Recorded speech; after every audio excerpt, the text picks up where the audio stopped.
Multidão de mortos, capítulo 12. O gladiador e o carrasco. Eu já me sinto melhor, revelou Breno, alguns dias depois. Sua recuperação tem sido rápida, mais uma semana e você, de alguma forma, pode voltar à ativa. Respondeu Lucas, averiguando seus ferimentos. Eu já consigo ficar de pé. Tenho certeza de que estou em condições de voltar à ativa. Insistiu Breno, impaciente. Até porque já se foram 6 dias de puro descanso, estamos melhores. Complementou Valdenilson, retirando as faixas. Vocês que sabem, comentou Lucas, recebendo as ataduras. Eu tenho uma missão, murmurou Breno, sendo interrompido. Essa missão não é só sua, Breno. Adicionou Valdenilson. Falo de outra além dessa, a qual eu irei sozinho. Replicou o jovem, causando mistério. Eu terei de ir com você, devido ao seu estado de recuperação. Disse Elias. Não, repreendeu Breno. Insisto, retrucou o jovem, fitando-o com seriedade. Breno, ciente da inigualável insistência do companheiro, cedeu. Então vamos. Cedeu Breno, após voltar com o revólver que tinha escondido nas mãos. Ao passarem de carro pela Rua das Flores, a qual só possuía espinhos, viram cadáveres e muito sangue nas calçadas. Porém, um sobrevivente lutava contra os mortos. Há uma estranha movimentação na frente daquela igreja. Atentou-se Elias, enquanto estava dirigindo. Sim, é verdade. Vamos passar por perto. Pediu Breno, após reconhecer algo atípico. Um homem lutava contra 3 mortos, acertando-lhes as cabeças. Conseguiu, por fim, derrubá-los no chão.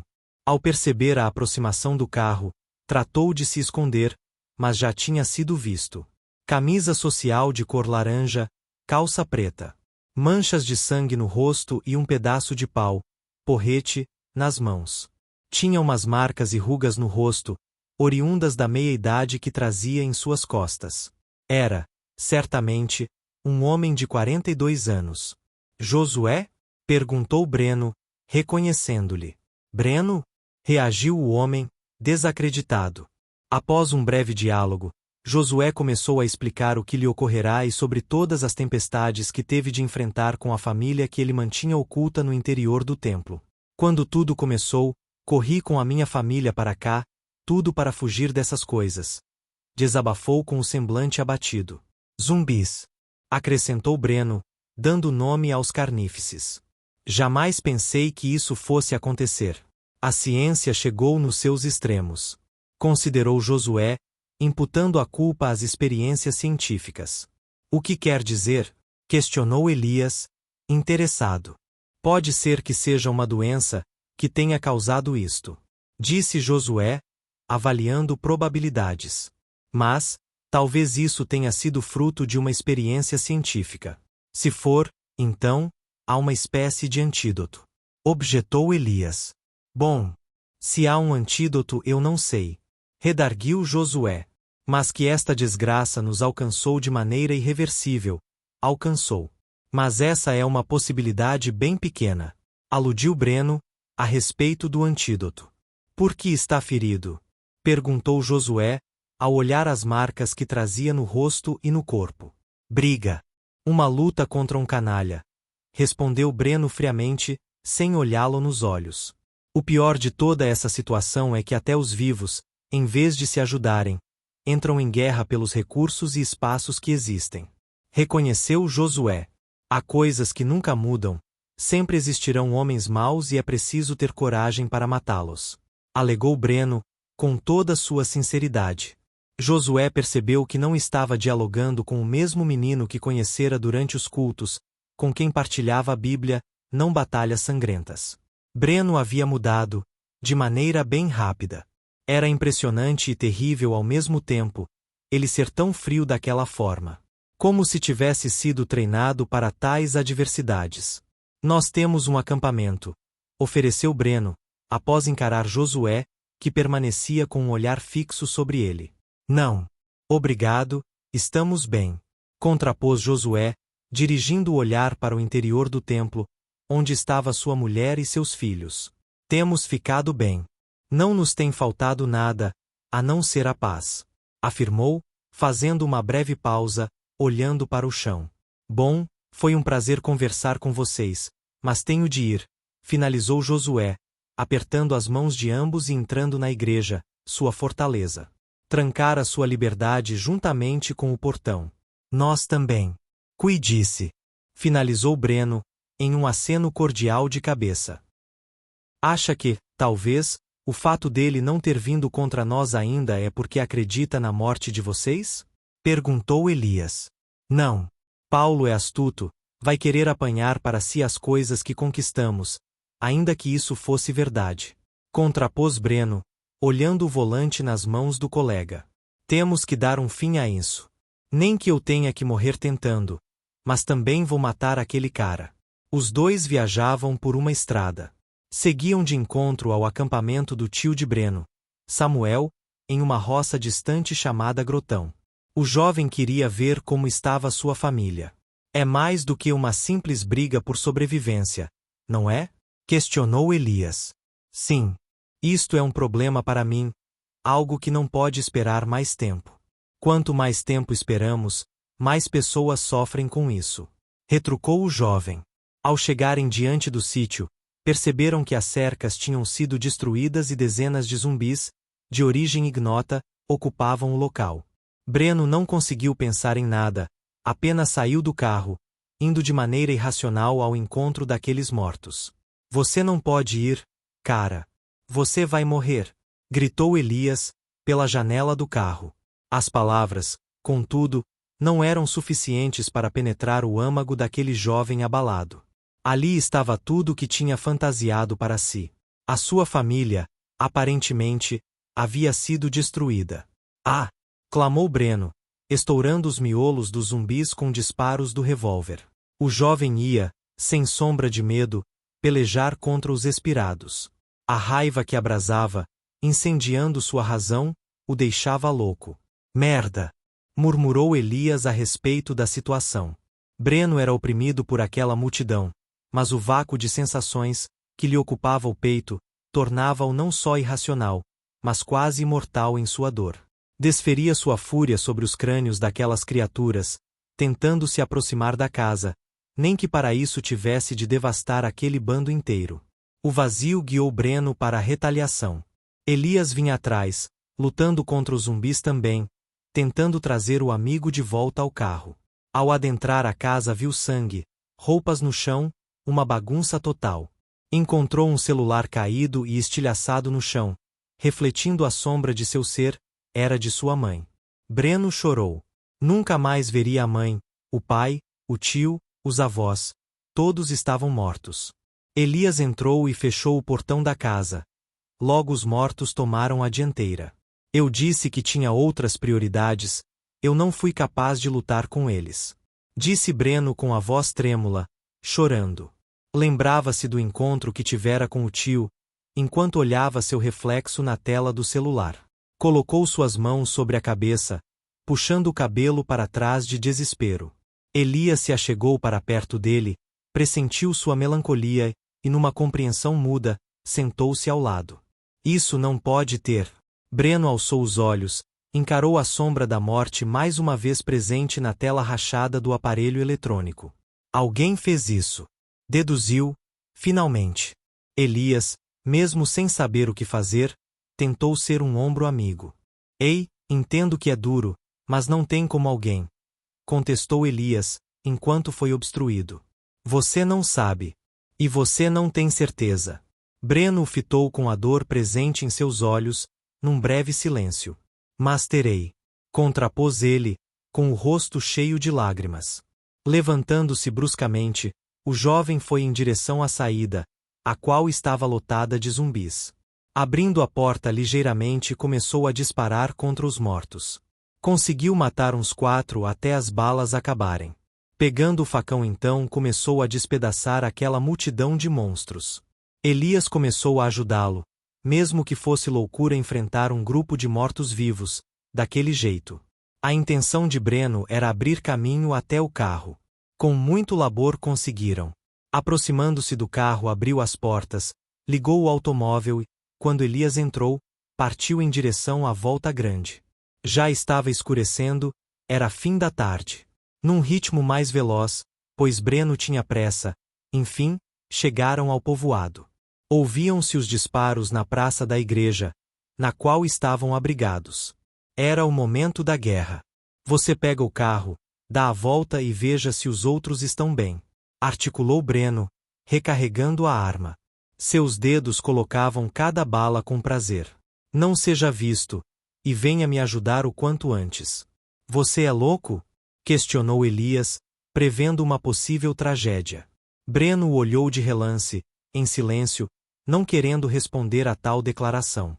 Fechou a porta do carro e seguiu de encontro ao tiroteio. Caminhando pelas esquinas, de maneira cautelosa, viu que Paulo e seus capangas estavam em frente à igreja disparando e arremetendo garrafas flamejantes no interior do abrigo. Imprudente, como sempre, saíra de onde estava atirando contra os algozes. Derrubou um dos capangas, justo aquele assassino covarde, pelo qual Breno sentia rechaça e ódio supremo. Matou o mesmo que havia assassinado, a sangue frio, uma mãe e sua filha, na sua frente. Paulo, ao perceber os disparos, correu com seus homens. Agora se tratava de apenas 5. Ao ouvir as passadas dos inimigos, Valdenilson despontou na muralha, atacando-os. A guerra terrível atraía zumbis. Paulo percebeu ali, naquele momento, que tudo que Breno relatara no Coliseu havia sido verdade. Não que ele estivesse se gabando, estava apenas sendo veraz sobre o seu potencial. O torpe jovem escondeu-se com seus homens atrás de bancos, existentes no local. Breno caminhou ao seu encontro, escondendo-se entre 2 antigos quiosques que haviam na praça. Paulo disparou contra o seu oponente, no entanto, não conseguiu atingi-lo. Lucas e Gesmiel apareceram numa garagem ao lado e mostraram-lhes um grande poder de fogo.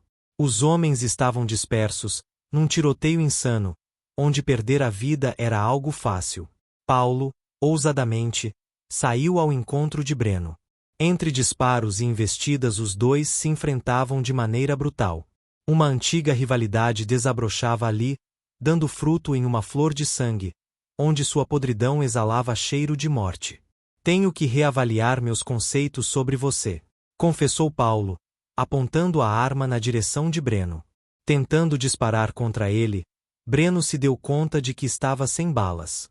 Chegou a hora de acertar as contas, de uma vez por todas. Respondeu Breno, desferindo uma coronhada no rosto de Paulo, arremessando-o ao chão. Seu corpo formigava de ódio. O sangue fervia a cada golpe. Ambos entraram numa luta corporal, onde os golpes eram recíprocos e o ódio mútuo, assinalado ali, extremo. Você não é tão fraco quanto eu pensava, admitiu Paulo. Fico espantado por ter conseguido sobreviver aos leões e ao Coliseu, mas ao gladiador.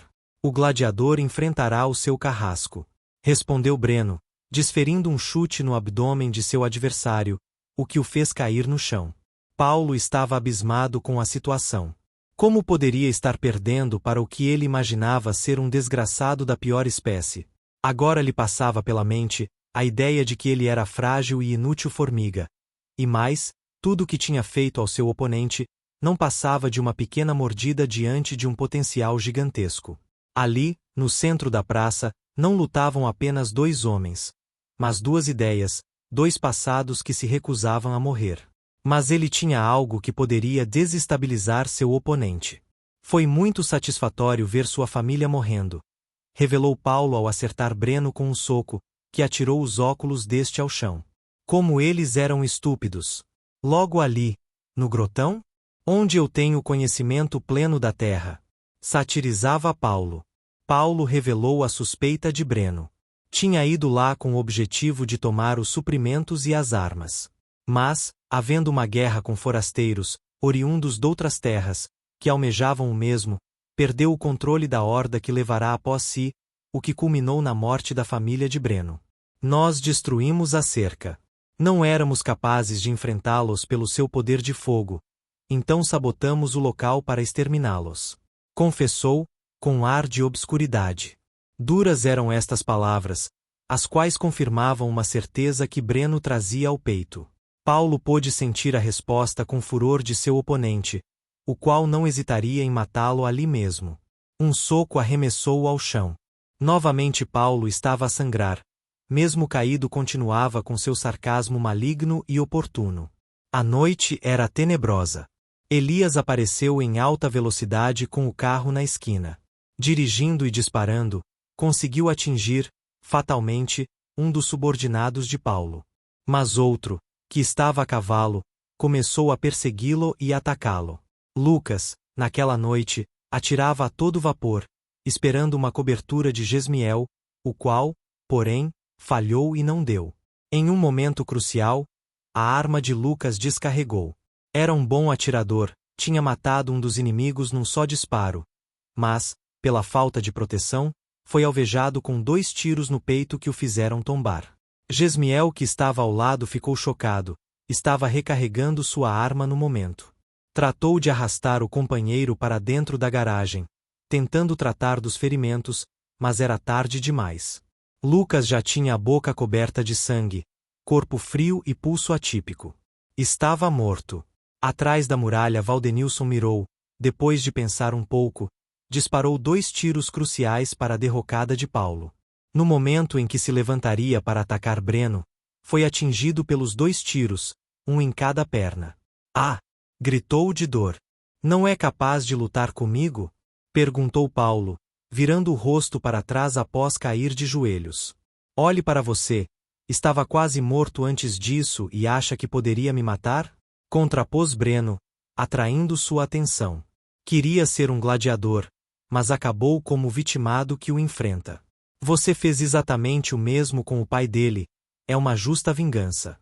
E eu te fiz uma promessa, ainda se lembra? Questionou o jovem. Não seja estúpido, não tem coragem o suficiente para me matar. Troçou Paulo ao ser interrompido por uma série de socos violentos da parte de Breno, o qual também lutava contra os zumbis que o cercavam. Gesmiel recarregou a espingarda que tinha em mãos e, olhando pela lateral da garagem, disparou contra os inimigos. De forma surpreendente, o Dr. Hollywood atingiu um deles na cabeça e Valdenilson, seguindo sua deixa, matou um que estava asilado atrás do banco. A igreja estava destruída. A muralha pegando fogo e posta abaixo pelos malfeitores, atraía os fenecidos para o interior do abrigo. Uma espécie de pico, que havia na parte superior da igreja, caiu no chão destruindo tudo ao redor. O templo pegava fogo e transformava-se em ruínas. Valdenilson tratou de sair de lá, pelos fundos. Enquanto Elias pelejava contra um vil cangaceiro que ameaçava sua alma. Elias, decidido, deu a marcha ré de encontro ao cavalo e teve como resultado o estilhaço de todos os vidros do carro pelos disparos do inimigo. Mas, na sua alta velocidade, chocou-se com intensidade no animal e, por conseguinte, arremessou longe seu algoz no impacto.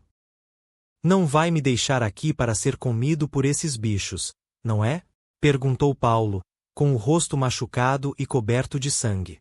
Não é de seu perfil agir assim, Breno. Não, apesar de saber que esta seja a sua vontade. Na esperança de tentar se vingar de mim futuramente.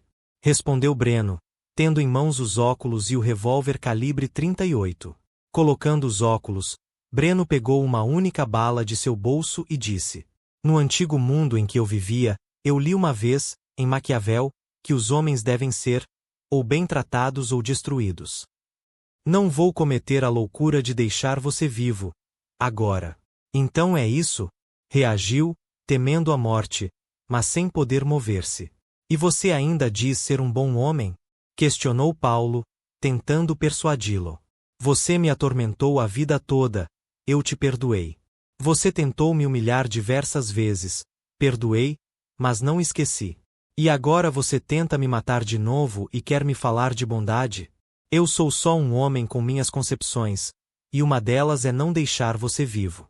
Finalizou Breno, disparando um único tiro, certeiro, no crânio de Paulo, dando fim à perseguição do inimigo. Paulo, com o rosto salpicado pelo próprio sangue, tendo o buraco do tiro na testa, desfalecia caindo de joelhos diante de Breno. Perecia ali, a formiga que se achava gigante, o ignorante que se passava por gênio, o canalha que barganhava um heroísmo inexistente. Tombava ali um porco metido a lampião, sem cangaço e sem astúcia, só com meia dúzia de imbecis que lhe obedeciam prontamente. Morria ali, junto com seu delírio e a sua vergonhosa vivência. Agora, Breno teria uma preocupação a menos em sua vida. Sabia que guerras como aquela se repetiriam todos os dias. Sua camisa estava manchada de sangue. No seu rosto tinha respingos, o caos ao seu redor indicava, não o fim da guerra, mas a vitória em uma batalha feroz. Pegando as armas que eram suas, Breno tratou de levá-las consigo. Ao findar a guerra, todos foram para a igreja. A ação havia atraído muitos zumbis. Eles não podiam permanecer mais ali. O carro estava próximo à praça, vazio, somente esperando a triunfal entrada dos guerreiros urbanos. Vamos, todos. Entrem no carro. Cadê o Lucas? Perguntou Breno. Fez-se então um silêncio fúnebre. Ele morreu. Respondeu Valdenilson, com pesar. Lamentável. Lastimou Breno. Abraçou o amigo que perdeu o tutor. Indo até o corpo, encontrou Gesmiel ao canto e Lucas caído e coberto de sangue. Algo estranho começou a acontecer. O corpo dele começou a ter convulsões. Gesmiel ia se aproximar, para testar se ainda estava vivo. Mas o que se levantou foi bem diferente do que se esperava. Ele não havia sido mordido, mas mesmo assim tornou a vir como um zumbi. O cadáver de Lucas investiu contra Gesmiel, para devorá-lo, até um disparo destruir o seu crânio. A detonação foi obra de Valdenilson. A multidão de perecidos já se aproximava do carro, porque as inexpressivas chamas que consumiam o templo chamavam-lhes a atenção. Não temos tempo, temos que entrar agora, declarou Breno. Correndo para dentro do carro, Breno percebeu a falta de Elias, que havia sumido. Os zumbis estavam ao redor das portas, cercando os vidros. Onde está Elias? Perguntou Valdenilson. Não sei, mas não podemos ficar aqui. Respondeu Breno, que seguiu dirigindo o carro, passando por cima da multidão de mortos para a segurança de todos.